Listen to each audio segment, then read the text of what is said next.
Story 1. The Watcher in the Wall. Living in a small apartment in the Bronx with my mom was never easy. The neighborhood was rough, filled with sketchy characters, and our building wasn't much better.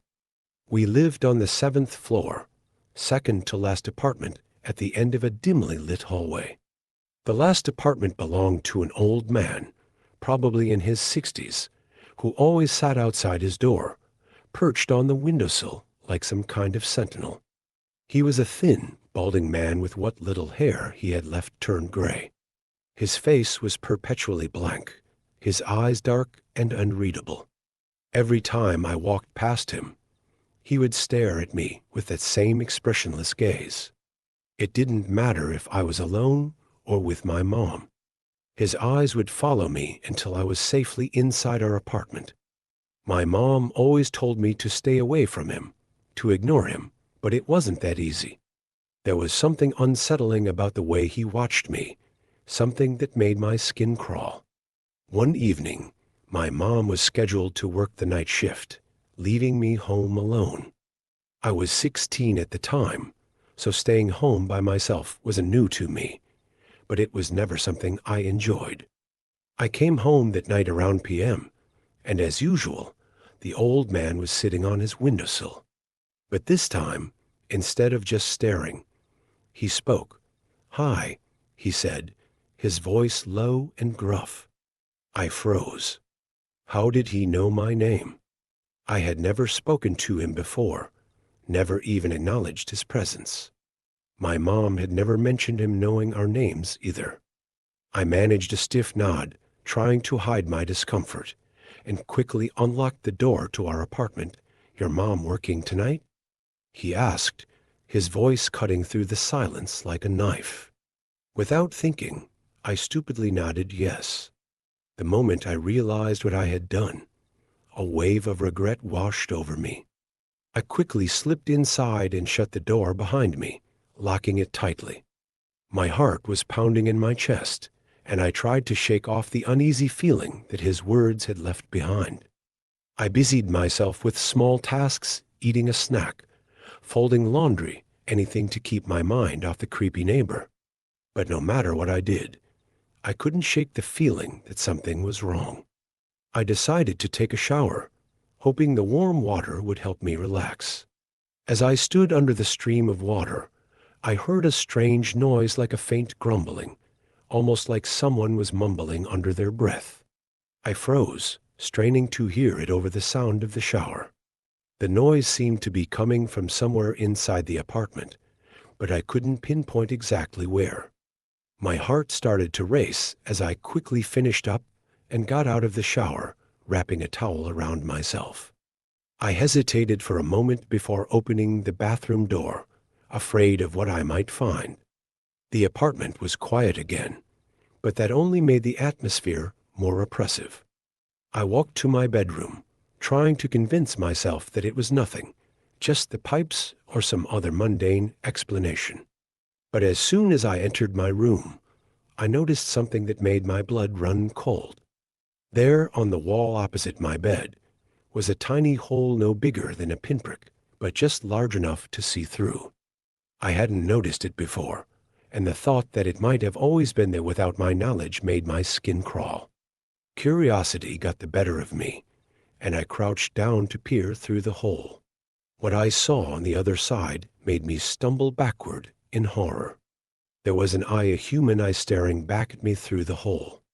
The eye was bloodshot, the iris a dull brown, and it blinked as it realized I had seen it. I gasped, covering my mouth to stifle a scream. My mind was racing, trying to make sense of what I had just witnessed. That wall separated our apartment from the creepy neighbor's apartment. He had drilled a hole through the wall, right into my bedroom, and had been watching me who knows for how long. My heart pounded in my chest as I realized the implications.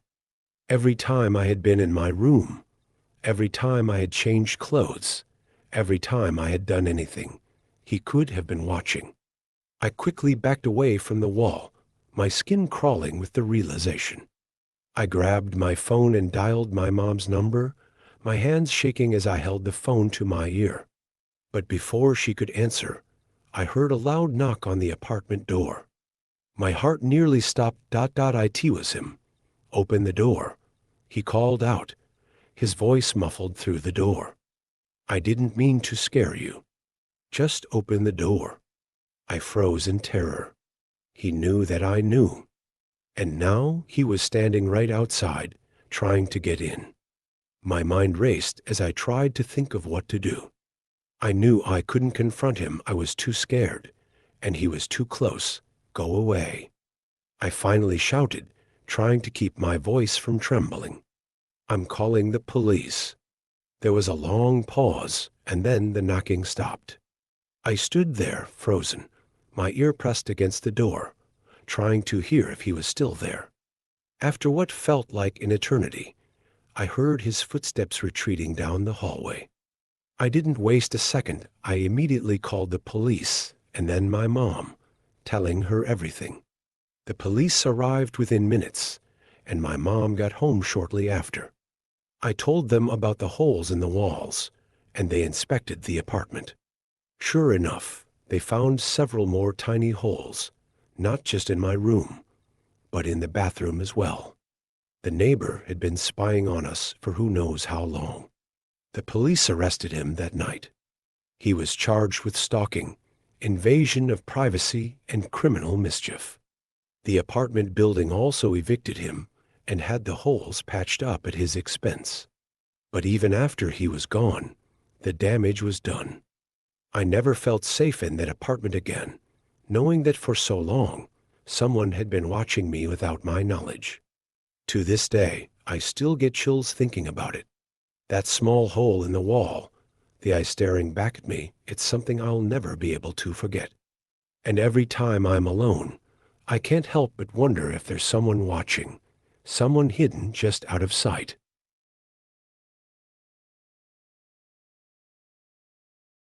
Story 2. The Haunting in the House. When I was in 7th grade, something happened that would forever change the way I looked at my own home. It was a typical weekday. I had just returned from school, and my parents were still at work. My older brother, who usually stayed home after school, had plans to go to a friend's house, leaving me alone in the house for a few hours. I wasn't usually afraid of being home alone, but that day, something felt off from the moment I walked through the front door. The house was eerily quiet, the kind of silence that made your ears ring. I tried to shake off the feeling of unease as I headed up to my bedroom. I flopped down on my bed, put on my earbuds, and started watching YouTube videos to pass the time. My mom called shortly after to remind me that my brother would be leaving soon, and I would be alone until they got home. I acknowledged her with a quick, okay, and went back to my videos. After a while, I felt the need to use the bathroom, so I paused the video and headed down the hall. Our house had a strange layout, with the bathroom positioned near the top of the stairs. From the bathroom door, you could see straight down the hallway to my brother's room on the left, or turn right to see the staircase that led down to the main floor. The stairway itself had a platform halfway down, which then continued to the ground floor. This layout had always made me a bit uneasy, as the bathroom felt isolated from the rest of the house. As I finished up in the bathroom, I heard a loud thud from my brother's room. I assumed he must be getting ready to leave for his friend's house. I washed my hands, but something felt wrong. The house was too quiet, yet it felt as if I was being watched. My stomach knotted up with a fear I couldn't quite explain. I tried to tell myself I was just being paranoid, but the feeling wouldn't go away. I stood frozen by the bathroom door, listening for any sound. Then I heard a deep, low muttering coming from my brother's room. The voice was unfamiliar, definitely not my brother's. It was too deep, too guttural, like someone or something was talking in a language I couldn't understand. My heart pounded in my chest as I pressed my ear to the door, trying to make sense of the words. but all I could make out were harsh consonants, the distinct hiss of an S or the sharp cut of a T. The muttering grew louder, and I heard slow, deliberate footsteps making their way down the hallway toward the bathroom. I panicked, backing away from the door, my eyes darting toward the small window in the bathroom, considering whether I could escape through it if needed. The footsteps stopped right outside the door, and I held my breath, terrified that whoever or whatever it was would burst in at any moment. But then, the footsteps continued down the hall, toward the stairs. I heard the creaking of the floorboards as it descended, each step slow and deliberate, as if it knew I was listening. When the footsteps reached the platform on the stairs, there was a loud crash, like something heavy had fallen. Then silence. I waited, trembling, unsure if it was safe to leave the bathroom. My mind raced, trying to figure out what to do. I didn't have my phone with me, and the house phone was too noisy to use without alerting whoever was in the house. I felt trapped. Then suddenly, the muttering resumed, but this time it was coming from the laundry chute next to the bathroom door. The sound was faint at first, but then I heard a series of loud bangs, like something or someone was jabbing at the chute door with a broom handle. The door vibrated with each hit, and I feared it would burst open at any moment. I backed away, too scared to move, too scared to make a sound. After what felt like an eternity, the pounding stopped. I stayed in the bathroom, listening to the silence, waiting for any sign that it was safe to leave. Finally, when I couldn't stand it any longer, I quietly crept out of the bathroom and into my room, locking the door behind me. I grabbed my phone and tried to call my parents, but no one answered. I ended up sitting on my bed, clutching the phone, my eyes fixed on the door, praying that whatever had been in the house was gone. When my parents finally got home, I told them what had happened, but they didn't believe me. They thought I had just imagined it, that my mind was playing tricks on me because I was alone. But I know what I heard, what I felt. And I wasn't the only one. When my brother got home later that night, I told him about the incident. His face went pale as I spoke, and when I finished, he told me something that sent chills down my spine.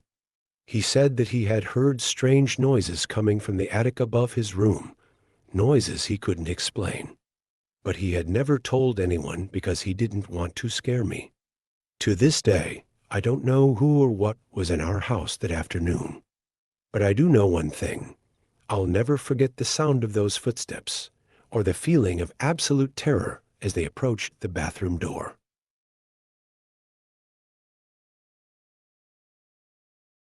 Story 3. The Creature in the Woods.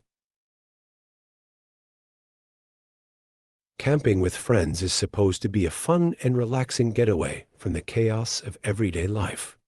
At least, that's what I thought when I agreed to join my friend Hal and his girlfriend, Maya, on a camping trip deep in the woods. Hal was an Eagle Scout, a nature lover who knew everything about the wilderness.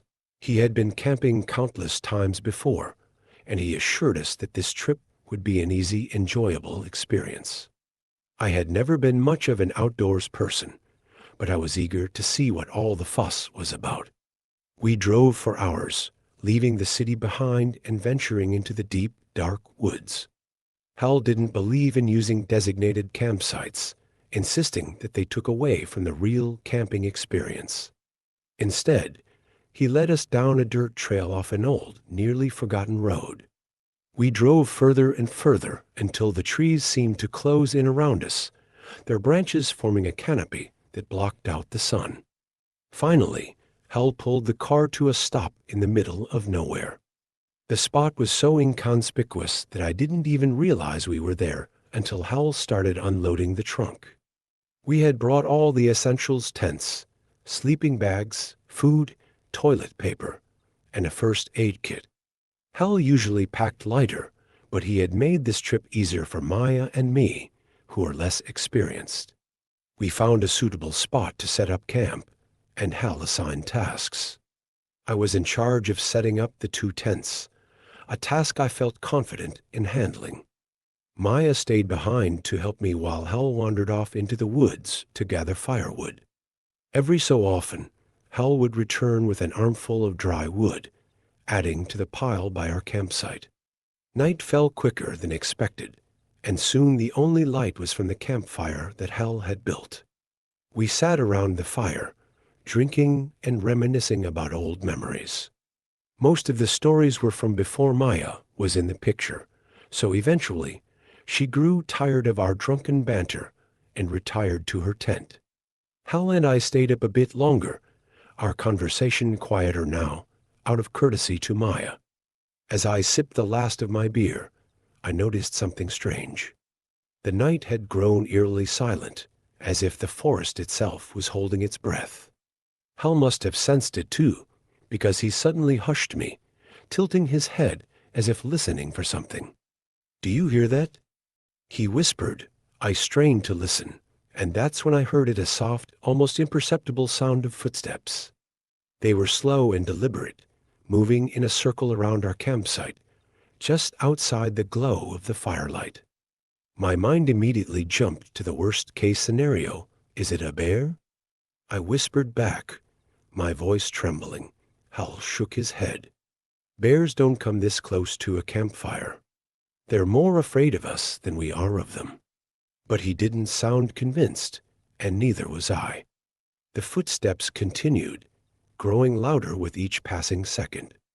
Whatever was out there was getting closer, and it wasn't afraid of us. Then we heard a low, guttural clicking noise, like something was trying to communicate with us. The sound sent a chill down my spine. It wasn't the sound of any animal I knew. "Is that a wolf?" I asked, my voice barely a whisper. Hal didn't answer. He just motioned for me to get into the tent. His face was pale, his usual confidence replaced by something close to fear. I did as he said, scrambling into my tent and zipping it up behind me. The clicking noise grew louder, more insistent, as if it was right outside my tent. My heart pounded in my chest as I listened, terrified of what might happen next.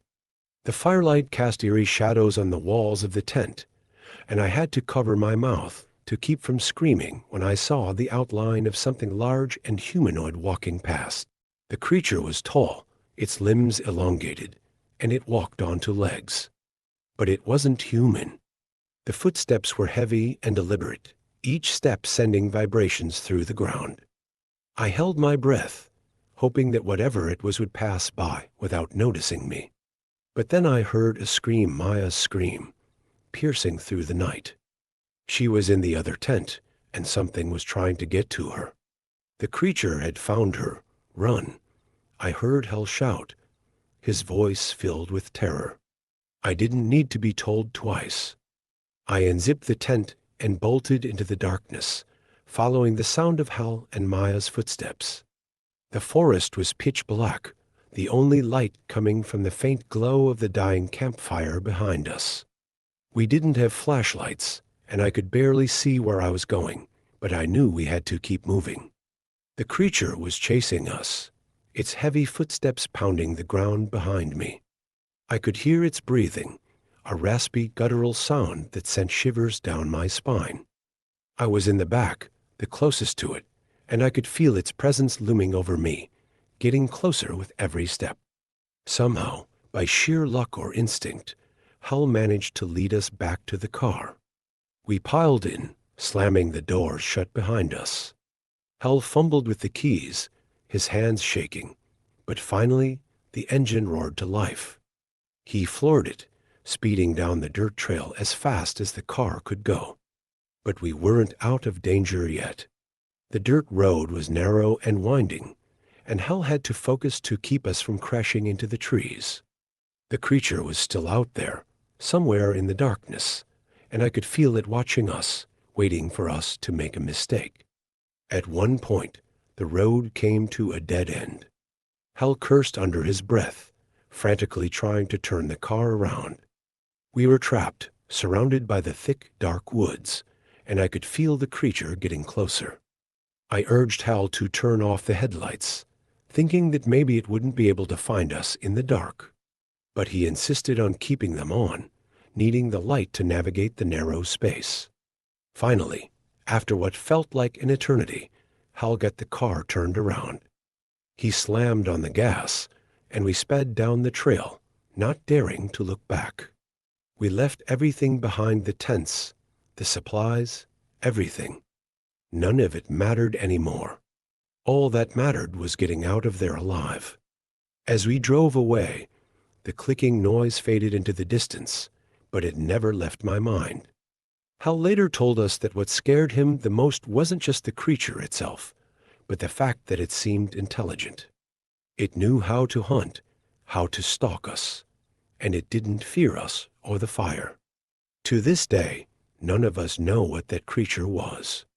Hal, despite all his experience in the wilderness, had never encountered anything like it before. But we all agreed on one thing: we would never, ever return to that place. Everyone has one truly horrific, unexplainable experience in their lives. For us, this was it.